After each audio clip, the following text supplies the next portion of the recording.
If you have always looked at those beautiful loaves of marbled rye bread that you see in the delis or in the bakeries and thought there is no way that I could make this at home, well, I'm here to tell you that these loaves are actually a little bit easier than what you might think. It's not the simplest bake, of course, but it probably is not nearly as complicated as you think it is. Now, what you're going to do is you start this with just kind of a standard straight dough method. I use active dry yeast, so I need to activate it first. You put your warm milk into the mixer, add in your yeast, a little bit of sugar, mix it together, cover it, let it sit for about 10 minutes. Once it's mixed together, what we're going to do is add in our remaining ingredients. This is made in a method that's called a straight dough method. And essentially what that means is that all the ingredients are added to your bowl, they're mixed together until they're smooth, and then you let it rise. It's very simple to do. I use a dark rye in my bread. Some of the recipes that you're going to see, they'll call for a light or a medium rye. This is going to give you a higher contrast of colors when you make the swirls, but for me, I mill all my own grains, and so my rye flour is naturally a dark rye. Once you mix this dough together, it's very smooth. You're going to cover it again. You're going to let this rise until it's doubled. This is what it looks like about 45 minutes later. It's nice, it's fluffy, and it's kind of perfect. Now, the King Arthur method is that, in a lot of other recipes, you make half the dough, you color it with the cocoa powder.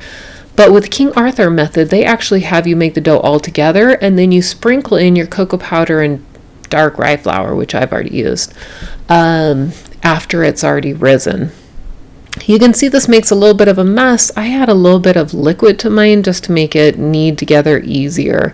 When you add in this cocoa powder, it's going to take just a couple minutes to be able to get it fairly smooth. I don't worry about it getting perfectly incorporated because it's not that important. Well, at least it's not to me. If it is to you, you can.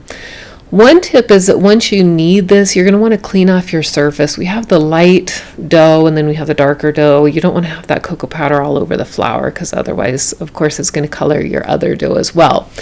Now, another tip that I have is I actually like to divide my dough into 4 pieces. I feel like this gives you a much prettier swirl when you make it. So once you have these 4 pieces of dough, the light and the dark, you're going to roll these out into a rectangle, and then we're going to swirl these together. And I love the smell of this dough, actually. The caraway seeds are so awesome. When you are rolling this out, one thing I think that you're going to notice is that, of course, the darker dough is a lot harder to roll out. And that's just because we've just kneaded it, we've just worked it, so it's going to be a little bit tighter. Stretch it out a little bit as you do this. And then once you have your 4 pieces, you're just going to start layering them together. And then we'll roll them up, and of course they go into your loaf pan. You can see I'm having to work this dough just a little bit. It's not that big of a deal. You can stretch it with your hands. You can use a rolling pin. So here we go. We're going to layer it together. My pieces aren't going to be perfect. I see a lot of people who measure their pieces. I don't really think that this is necessary. If they don't match up perfectly on those end pieces, it's not that big of a deal. And once you get your 4 pieces all together, you can pinch these if you want on the ends. You can clean up the sides if you want. But again, like I said, I'm just not that picky. This is for my family and they aren't that concerned about it.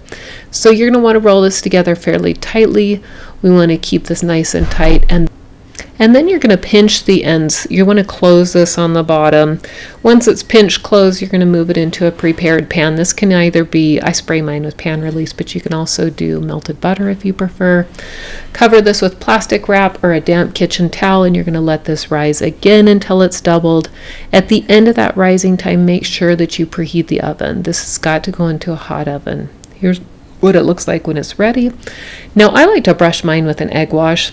This is optional, but I really like the sheen that it gives it. Another thing that I like to do is I also score my bread.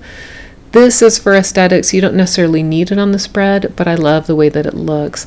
So I cut through that first layer of light dough, and I get down into that dark dough. When it opens up after it bakes, it's just beautiful. Another tip that I have, especially when it comes to any whole grain breads, is that I bake them to 195 degrees, an interior temperature on the bread. The reason for this is that I always go by temperature for my whole grain breads. If not, you can overbake them very easily. This method at 195 degrees produces a perfect result. You can see it. Now, another tip that I have is to let your bread cool for at least 20 to 30 minutes to let the starches set. So that's it. The bread is done. It's beautiful. And don't forget to subscribe. You don't want to miss any new videos coming out.